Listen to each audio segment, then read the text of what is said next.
வணக்கம். இந்த வாரம் அதிக எதிர்பார்ப்பு இருக்கிற படம் மாஸ்க்னு சொன்னா உடனே கமெண்ட்ல வீம்புக்குன்னே வந்து நான்லாம் எதிர்பார்க்கவே இல்லையே அப்படின்னு கம்பு சுத்துவாங்க. ஸ்டில் நான் கவனிச்ச வரைக்கும் மாஸ்க் படத்துக்கு தான் எதிர்பார்ப்பு அதிகமா இருக்கு. கவின் ஹீரோ, ஆண்ட்ரியாவோட ப்ரொடக்ஷன், அவங்களே ஒரு முக்கியமான ரோலை நடிக்கவும் செஞ்சிருக்காங்க. வெற்றிமாறன் இந்த படத்தை பிரசன்ட் பண்ணியிருக்காரு. படத்தில் இன்னொரு வெற்றிமாறன் கனெக்டும் இருக்குது. ஆக்சுவலாக அது என்னங்கிறத நான் சொல்கிறேன் இதுக்கப்புறம். இந்த மாஸ்க் சொல்லும் கதை என்ன அப்படின்னு பார்க்கலாம். SSLC எனப்படுகிற சப்ஸ்கிரைப், ஷேர், லைக், கமெண்ட்டை பண்ணிங்கன்னா சந்தோஷமாக இருக்கும்.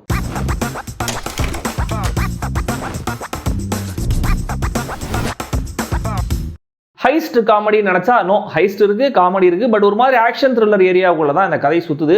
பல கோடி ரூபாயை மாஸ்க் போட்ட ஒரு கேங் திருடுறாங்க. இந்த மேட்டரில் ஒரு பக்கம் NGO வச்சு நடத்துகிற ஆண்ட்ரியா, இன்னொரு பக்கம் பிரைவேட் டிடெக்டிவ் கவின், ரெண்டு பேரும் ஏதோ ஒரு வகையில் சம்மந்தப்பட்டிருக்காங்க. அது என்ன பணம், அதை யார் திருடுறாங்க, எதுக்காக திருடுறாங்க, எங்கேருந்து திருடுறாங்க, எப்படி திருடுறாங்க, கவினுக்கும் ஆண்ட்ரியாவுக்கும் இதில் என்ன ஸ்டேக்ஸ் இருக்குது, இதெல்லாம் தான் இந்த mask. Any time anywhere I will deliver. இந்த படத்தில் எனக்கு பிடிச்ச விஷயம் என்னன்னா, இதோட அன்பிரடிக்டபிளான ஒரு ஃப்ளோ தான். என்ன நடக்க போகுதுன்னு கெஸ் பண்ணவே முடியாது. அதுக்கு முதல் காரணம், இது என்ன மாதிரியான படம்னு புரியவே நமக்கு ஃபர்ஸ்ட் ஹாஃப் டைம் தேவைப்படும். அது புரிஞ்ச அப்புறமும் கூட இப்படி தான் இந்த கதை போகும் அப்படின்னு சொல்லிட முடியாது. இது முதல் பாதியில் மட்டும் இல்லை, கடைசி வரைக்கும் மெயின்டைன் பண்ணியிருக்காரு இயக்குனர் விக்ரமன் அசோக். ஸோ இந்த படம் உங்களை என்டர்டெயின் பண்ணுதோ இல்லையோ, கண்டிப்பாக கிரேசியாகவும் வேக்கியாகவும் இருக்கும். ஆனால் அது மட்டும் போதுமா? அந்த கதையை ஒழுங்காக சொல்லப்படணும் இல்லையா? அங்கே தான் கொஞ்சம் ஓவராகவே விளையாடி வச்சிருக்காங்க படத்துடைய மேக்கர்ஸ். பர்டிகுலராக படத்துடைய முதல் பாதி முழுக்கவே கொத்து பரோட்டா தான். மொத்தமாக எடிட் டேபிளில் முடிவெடுக்கப்பட்டு தயாரான மாதிரி கோர்வே இல்லாமல் அவ்வளோ ரேண்டமாக இருக்குது. நெல்சன் வாய்ஸ் ஓவரில் ஒரு பக்கம் இன்ஃபர்மேஷன் மேலே இன்ஃபர்மேஷனாக நமக்கு சொல்கிறாங்க, இன்னொரு பக்கம் கவினுடைய கேரக்டர் எஸ்டாப்ளிஷ் ஆக தேவையான காட்சிகள் வருது. அவருடைய ப்ரொஃபஷன், அதை அவர் செய்கிற விதம், அவருடைய அப்பா நடத்துகிற ஹோட்டல், அங்கே ஒரு கடன் மேட்டர், இன்னொரு பக்கம் ஆண்ட்ரியாவுடைய தனி ட்ராக், அங்கே ஒரு அரசியல்வாதி, NGO, டொனேஷன், அது இதுன்னு அதிகமான விஷயங்களை அதிகமான ஸ்பீடில் மனப்பாடம் பண்ணி ஒப்பிக்கிற மாதிரி சொல்லிக்கிட்டே போகிறாங்க. ஆண்ட்ரியாவுடைய கேரக்டருக்கான அந்த ஆரம்ப கட்ட காட்சிகள்லாம் சுத்தமாக ஒட்டவே இல்லை. இதுக்கு நடுவில் மோகன் ஜோக், கவின் ப்ரொஃபஷன் சம்பந்தமாக சில சீன்ஸ், அவரும் ஆண்ட்ரியாவும் மீட் பண்ணுற சீன், இதெல்லாம் நல்லாவே இருக்குது. இன்டர்வல் பாயிண்ட்டுக்கு முன்னாடி ஒரு 15-20 நிமிஷம் செம்ம ஃபன்னாகவே இருக்குது. இந்த போர்ஷன்ஸில் கொஞ்சம் பிளாக் காமெடி பக்கமும் போயிட்டு வர்றாரு இயக்குனர். கம்பேரிட்டிவ்லி முதல் பாதியை விட ரெண்டாவது பாதியில் நடக்கிற இன்வெஸ்டிகேஷனும் சுவாரஸ்யமாக இருந்தது. தெரிஞ்சுக்கிற விஷயங்கள் ரொம்ப யூஸ்வலான ஃப்ளாஷ்பேக்காக இருந்தாலுமே கூட அது ரிவீல் ஆகிற விதம் நம்ம இன்ட்ரெஸ்ட்டை ஹோல்ட் பண்ணுதுன்னு தான் சொல்லலாம். ரெடின் கிங்ஸ்லி கேரக்டர் கொண்டு வந்த விதம், கவின் ஆண்ட்ரியாவோட கன்ஃபரன்டேஷன், இதில் ஆண்ட்ரியாவோட அட்டகாசமான பர்ஃபார்மன்ஸ்னு ஒரு நல்ல ஃப்ளோ. இந்த மொத்த விஷயமும் என்ன எப்படின்னு கவின் கண்டுபிடிக்கிற விதமும் என்கேஜிங்காக இருந்தது. ஆனால் அதுக்கு நீங்கள் என்ன பண்ணணும்னா, இந்த சினிமாட்டிக் லிபர்ட்டி, சினிமாவுக்கே உண்டான எதையும் ஹேக் செய்யும் ஹேக்கர் மாதிரியான அப்படி லாஜிக் இல்லாத விஷயங்களை ஏற்றுக்கிற அந்த மைண்ட் செட்டில் இருக்கணும். அப்படி உங்களால் ஏற்றுக்க முடியலன்னா இந்த படம் உங்களுக்கு ஒர்க் ஆகுது ரொம்ப ரொம்ப ரொம்ப கஷ்டம். அந்த கிளைமேக்ஸ் ரிவீலும் கூட எனக்கு நல்ல சர்ப்ரைஸாக தான் இருந்தது.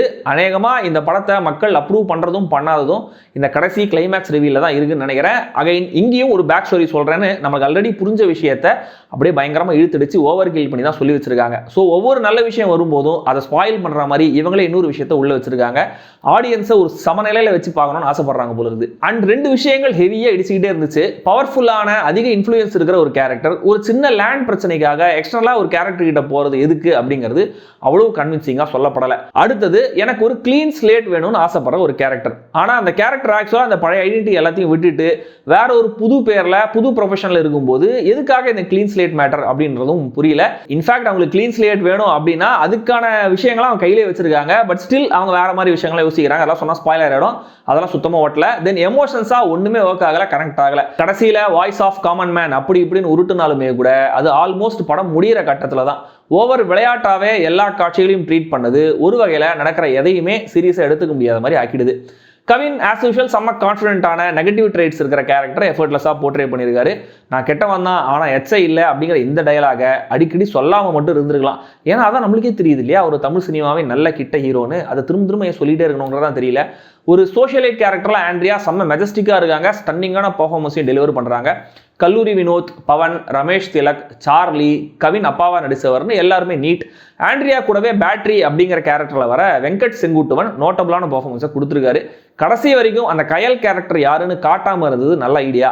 ஏன்னா ஹீரோவுக்கே அவங்க ரெலவெண்ட்டாக இல்லை அப்படின்னும் போது நம்மளுக்கு இதுக்கு பிசாரான இந்த உலகத்தை RD ராஜசேகர் சினிமாகிராஃபியும் பெக்குலியராக கேப்சர் பண்ணியிருக்கு. லைட்டாக நெல்சன் ஸ்டைல் கலர் பேலட்டும் மைண்டில் வந்து போகுது.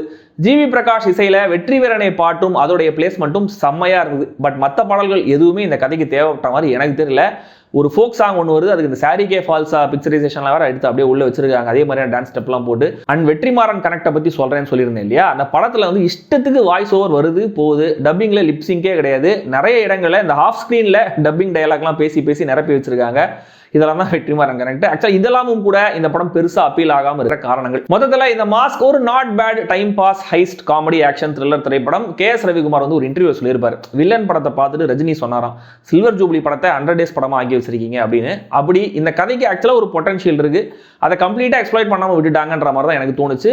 நீங்க இந்த படம் எப்படி இருந்துச்சு அப்படிங்கிறத கமெண்ட்ல சொல்லுங்க. அண்ட் படத்தோடைய தீம், வயலன்ஸ் அண்ட் சில காட்சிகளுக்காக கண்டிப்பா இது அடல்ட்ஸ் ஒன்லி. அண்ட் ஒருவேளை இந்த படத்தை நீங்க பார்க்க போறீங்கன்னா முடிஞ்ச வரைக்கும் இந்த ஆடியன்ஸ் ஒப்பீனியன் வீடியோலாம் பார்க்காம படத்தை பாருங்க, ஏன்னா அதுலயே நிறைய ஸ்பாய்லர்ஸ் இருக்கு.